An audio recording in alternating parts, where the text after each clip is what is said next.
Look, I was booting up my terminal, minding my own business, till I saw a network wide open. What is this? A firewall weak like a house of cards.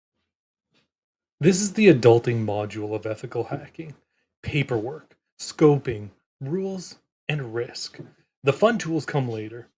This is where we make sure we're allowed to use them and that we don't accidentally become the incident. Think the Avengers signing the Sokovia Accords, except we're trying to prevent outages, not cause them.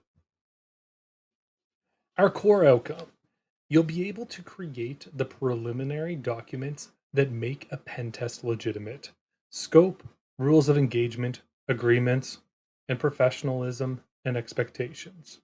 If you can't document it, you can't defend it. If it's not in writing, it's basically a deleted scene. Planning and prep might be the most important phase of any engagement.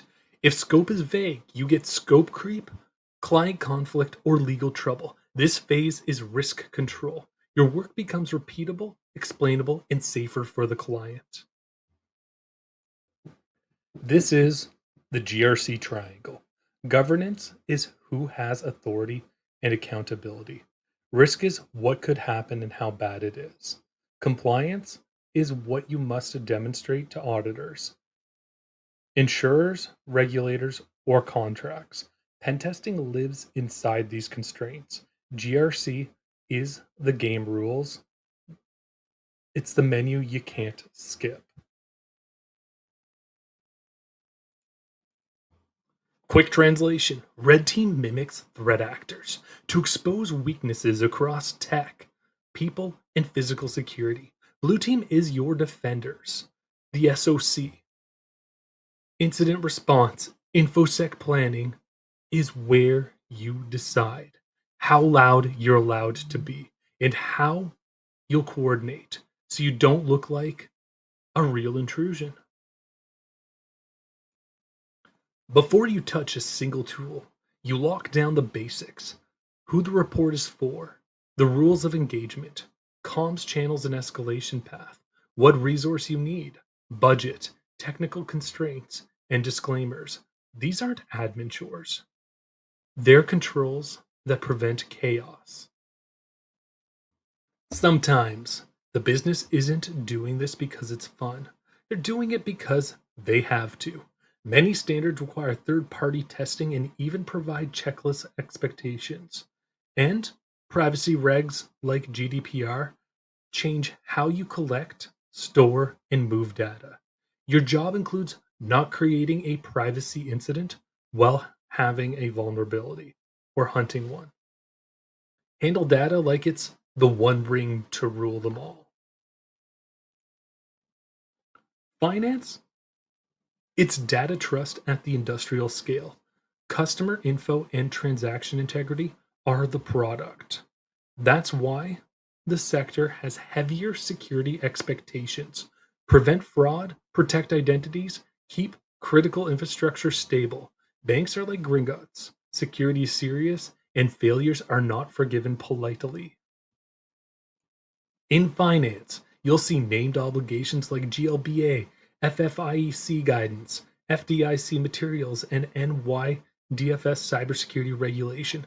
Practically, this influences testing cadence, reporting expectations, and governance controls. This is where because policy said so becomes because law said so. GLBA defines financial institution pretty loudly, so non-traditional orgs can be pulled in if they're significantly engaged in financial activities.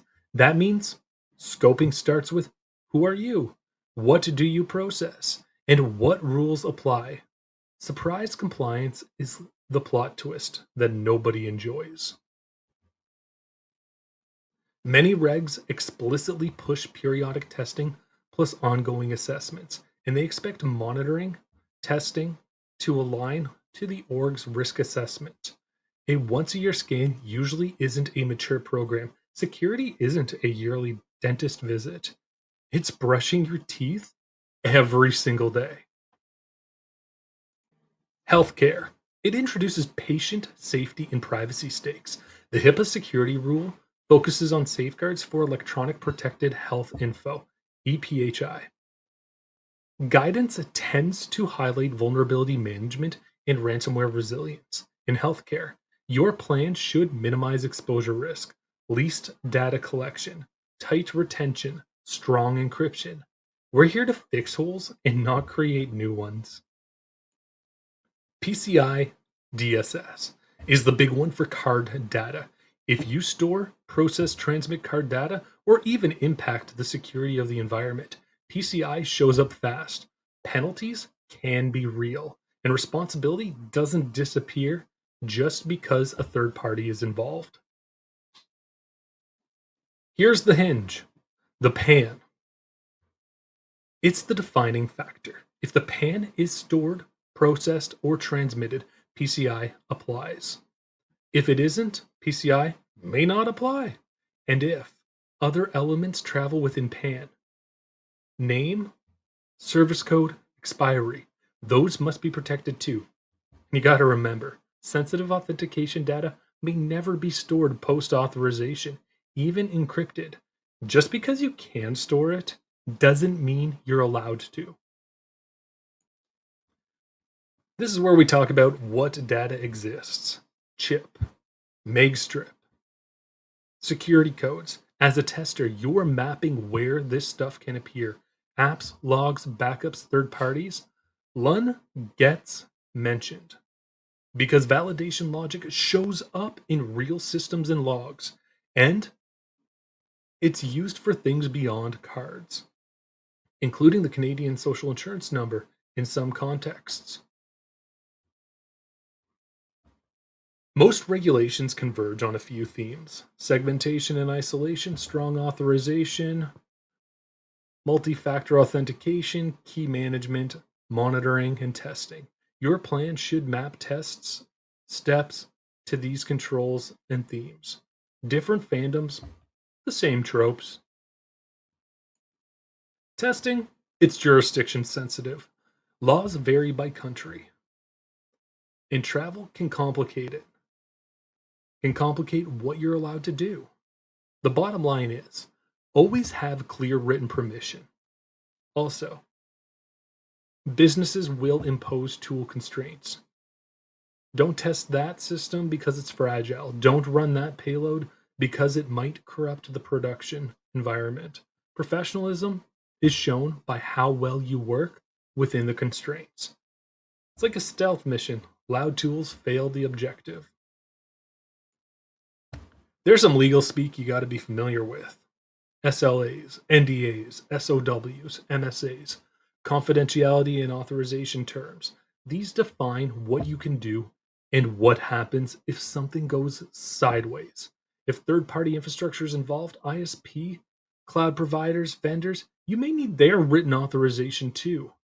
This is the terms of service, well, quite frankly, you have to read. Now, I get it. We're not lawyers and we're not going to law school, but contracts are core. They define services, payment, scope, and constraints. Ambiguity is the enemy. Clients may require data residency or restrict PII removal. You also need signatures from proper authorities. No, my manager said it's fine energy. Disclaimers matter too. Pen testing is point in time. Threats can change. No system is vuln-free forever.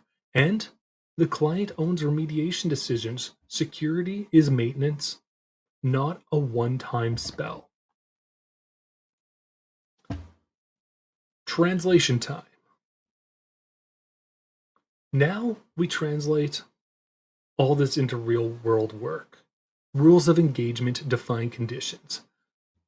Time windows, comms channels, escalation contacts, where testing originates, what's allowed, what's banned, and stop conditions. If risk spikes, scope means naming assets precisely. Your IP ranges, your fully qualified domain names, subdomains, SSIDs, apps, APIs, and cloud provider restrictions. Then you validate scope by questioning the client. knowing your report audience, and setting up secure transfer, so SCP, SFTP, plus PGP and SMIME for sensitive communications. You'll also get ROI questions because leadership always asks, what are we getting for this cost? And finally, professionalism and integrity. You got to stay in scope, protect confidentiality, and understand risk tolerance. Your reputation is currency in this field. This is why the labs exist. You'll research compliance, local restrictions, build the scope and plan, draft the agreement, and write your personal code of conduct.